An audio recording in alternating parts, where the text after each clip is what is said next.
Today we are on location in Scripps Ranch for a very special edition of Smarter San Diego TV, and of course, we wouldn't come to Scripps without our Scripps Ranch expert, Scott Ryan. Scotty, what's up, my man? What's up, buddy? How you doing? Good to see you. Hey, Scott Ryan with Carroll Banker. I'm really excited today. Typically, we're in the studio talking about real estate topics, but today we're going to give you guys a sneak peek to the newest and hottest night spot, Newtopia Cidery here in Scripps Ranch. We're going to sit down with the owners, Rick and Ryan. Let us have them tell us their story about how they started this awesome place. So come on inside, let's take a look. Let's do it. All right.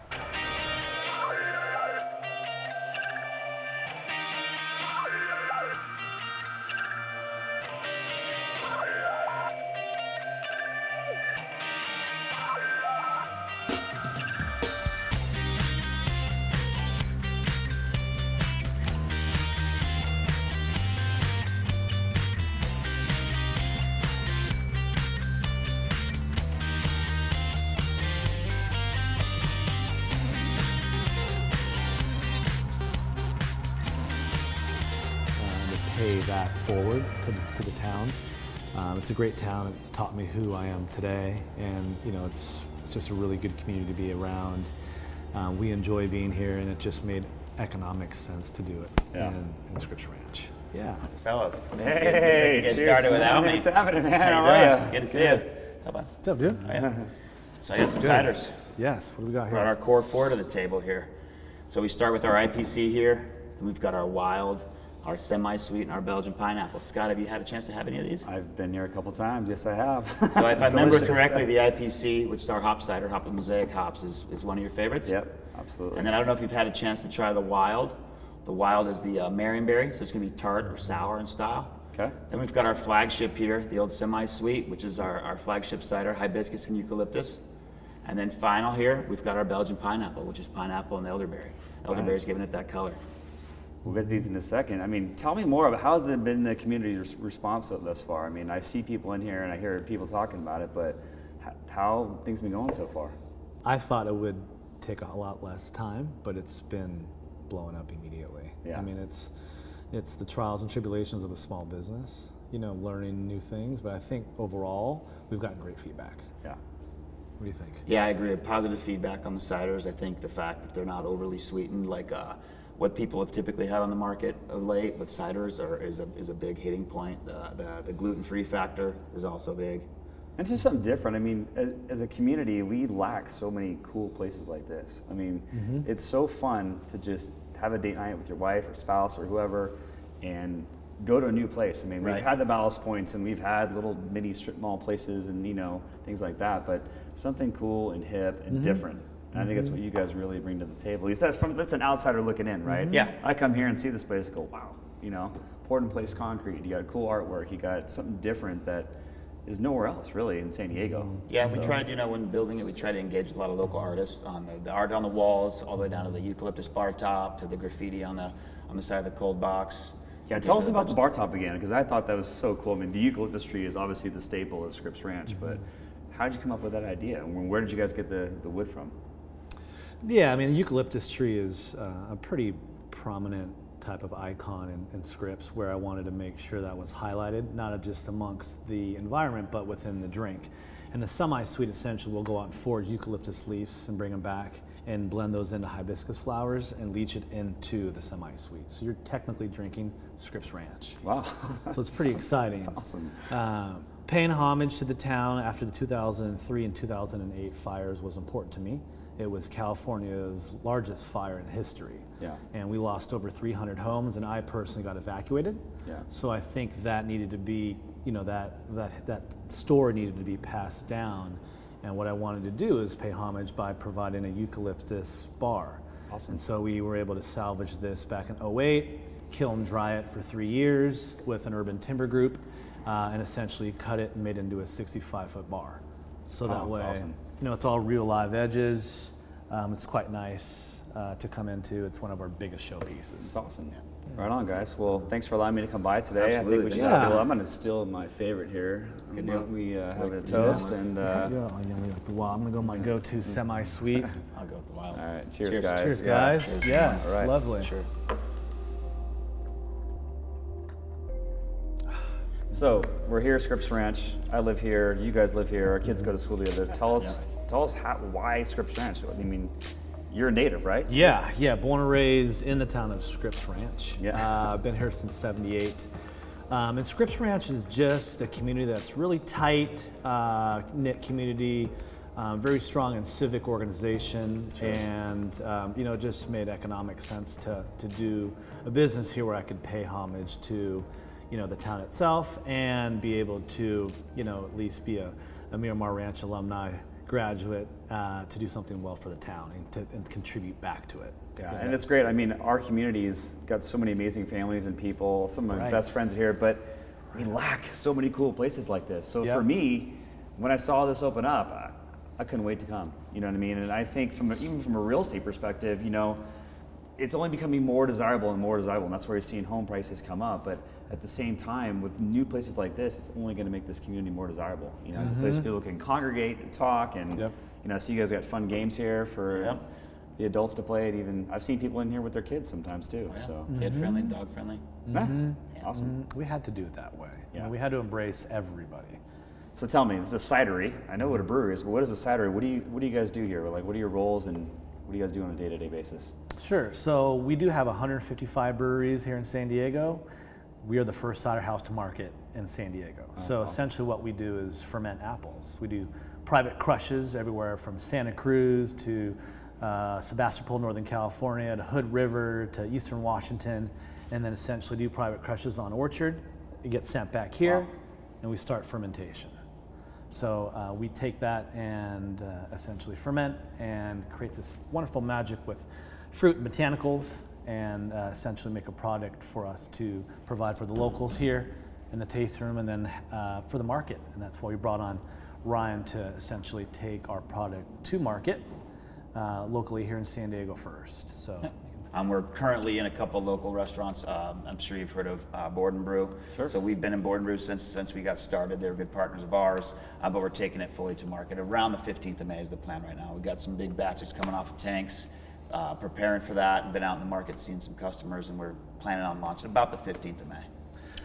San Diego has a very strong awareness of a complex palate.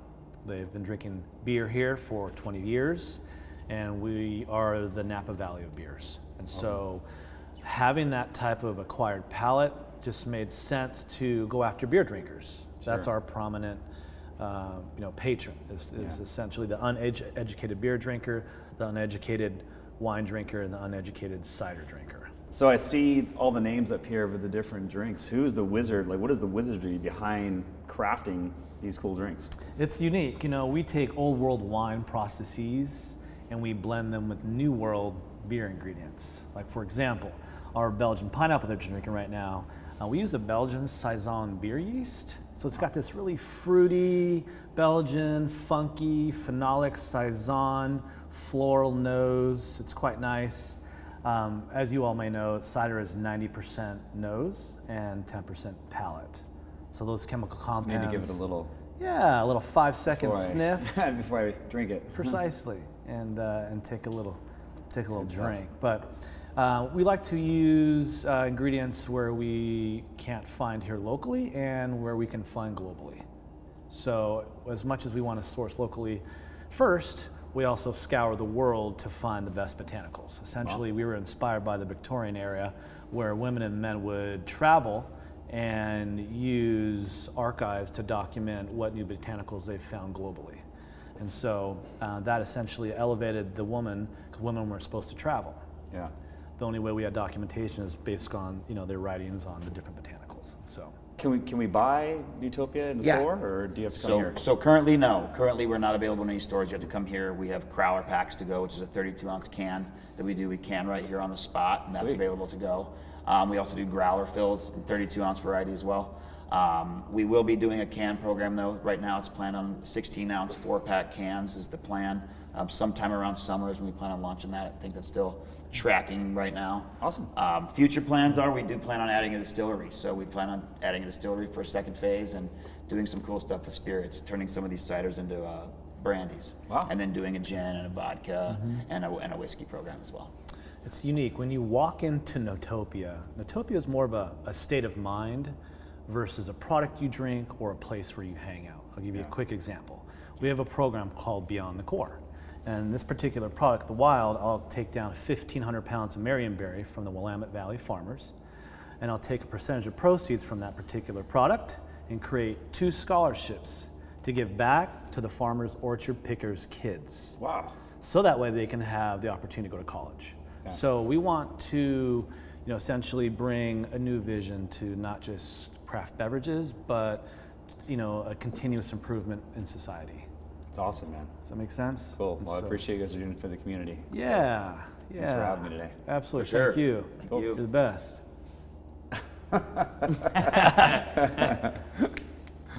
Cheers to that. Cheers. Get a little cheese. Cheers. Nice. All right, guys. Well, we've had a couple drinks. Now let's get the behind the scenes. Let's see the tour of the place. You mind? I'm in.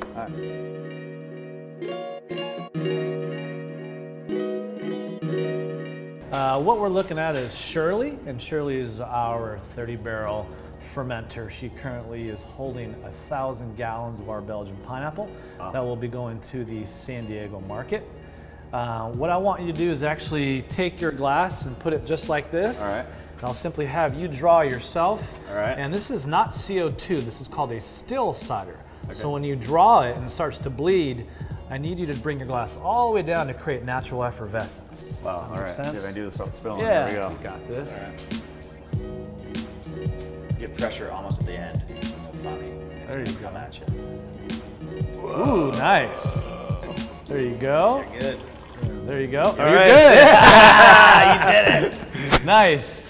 Nice. Look at that. Hold like a true vintner. And you can even see some of the, is this the residual sugar that you see up there? Or These are all actually, that's actual pineapple. Oh, wow. Yeah. Okay. Pineapple, pre-filtered.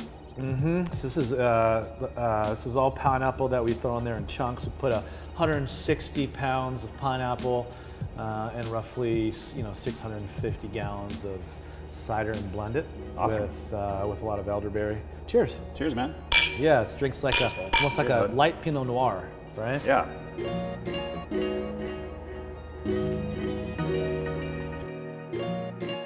These are our 2,000 gallon, 60 barrel fermenters.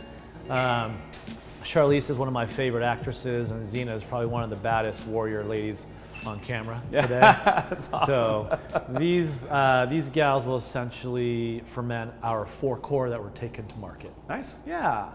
Capono and Cruz are where we condition after fermentation and inject CO2 to create a unique profile on the finished product. Capono is Hawaiian for Righteous One. We've hired a few Hawaiians on this team to pay homage to them. Nice. And then if I were to have a boy, I'd name him Cruz. So this is my boy. Right now I have 5 girls. Nice. So I've got 3 boys. yeah, So. yeah, you know it. Yep. I would have had a lot of tanks in here. Yeah, seriously. You're right. Yep. And speaking of which, we have room for actually 6 more tanks to come in here to make our production up to 25,000 barrels per year. Wow. Well, guys, I just really want to thank you for allowing me to come here today. This place is amazing. Yeah. I've been here. I want the rest of the Scripps Ranch to experience what I got to experience. So hopefully, after today, after meeting you guys and getting this word out there about this great place, that business will be booming for you guys. So Thanks, man. Yeah. Thank you very much. Great seeing Scott. It was great. Yeah, cheers guys. Thanks. Thanks, man. Cheers.